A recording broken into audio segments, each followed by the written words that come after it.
जय मसीह भाई और बहनों, अगर आपको मेरा वीडियो पसंद है तो एक लाइक करके मुझे सपोर्ट करिए भाई लोग। और हाँ, चैनल को सब्सक्राइब करना बोले तो चलते हैं वीडियो स्टार्ट करते हैं।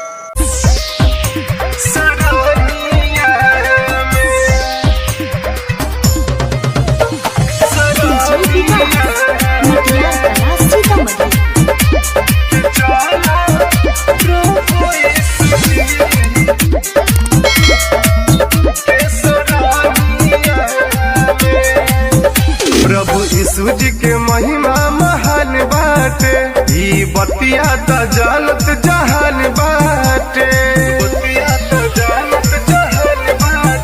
प्रभु यीशु जी के महिमा महान बाटे, दीदी बतिया त जानत जहान बाटे।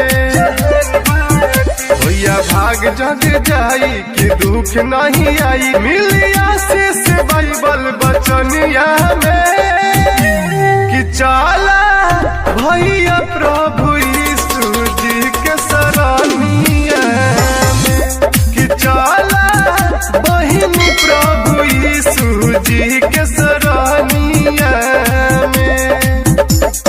डीजे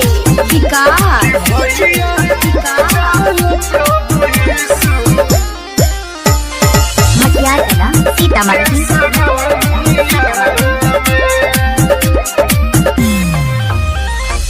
अनहर के आँख दिल कोढ़ी के काया, प्रभु के दया से चले जग संसार भैया, कि सबके पार कर ले नैया।